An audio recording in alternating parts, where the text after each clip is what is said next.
Hello, this is Richard Wilson at the Family Office Club, and today we're doing an investor mandate interview. And we have with us today Sheila. Welcome, Sheila. Thank you. Sheila, I know you've spoken at a few of our events before within the club, but can you explain what type of an investor you are? Sure. So I would say I'm a global private equity investor. And so to give you a little background on that, so I currently have a global private equity mandate. And the structure that I have in place is one of a very robust design. And it includes critical elements of a fund structure, a balance team who can execute for financial and impact returns. I have substantial deal flow in a pipeline that indicates the ability to find really good deals and then deploy the capital. And then I think most importantly, thoughtful consideration of the details, including terms, drivers of return, and opportunities that add value.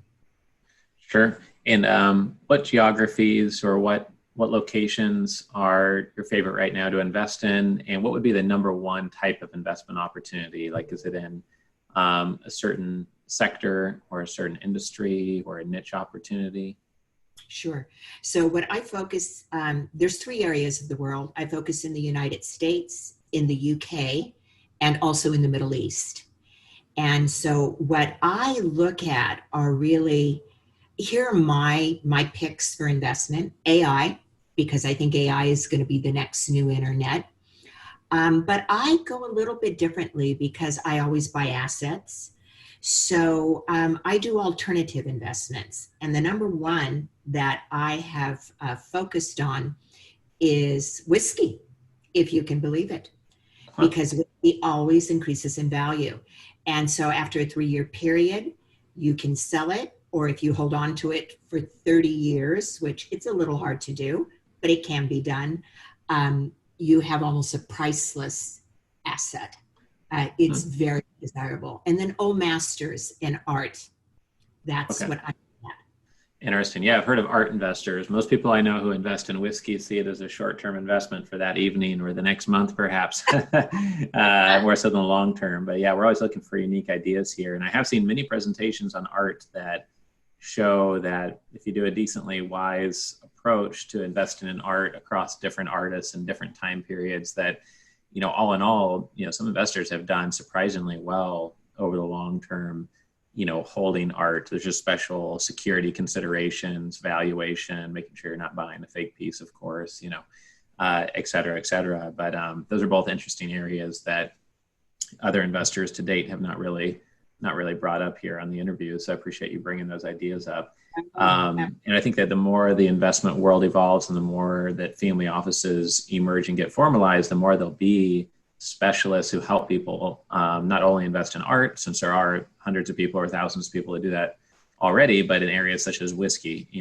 People are skeptical when they first hear of a life settlement investment or an art investment. And then, the amount of experience in that niche obviously grows over time, the number of providers, and then it becomes taken more and more seriously. And a lot of investors we've had on here have emphasized that they like to go into things before they're mainstream, because then the returns really get watered down. So some of the more interesting ideas are the ones that I think that you're not hearing everywhere. You're not reading in the Wall Street Journal every day, et cetera. So appreciate you bringing that up. What would be your number one piece of advice to other investors that maybe are a decade behind where you are in developing your deal flow and knowing how to navigate different structures, and maybe they're not aware of these other types of strategies and alternative investments that are out there? What would be your most valuable piece of advice to share with them?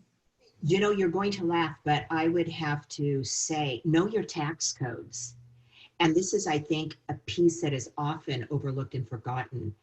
And because I get a lot of deal flow, and I've started a new company. I have Driscoll Ventures now.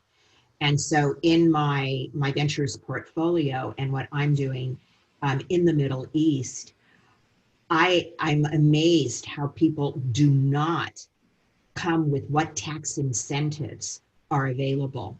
So really knowing those tax incentives are, what the tax code are, uh, going internationally and looking at that. There's incredible structures in place that you can use to really save yourself more than $100,000. So I Right. would say, really, in a nutshell, talk to your CPA.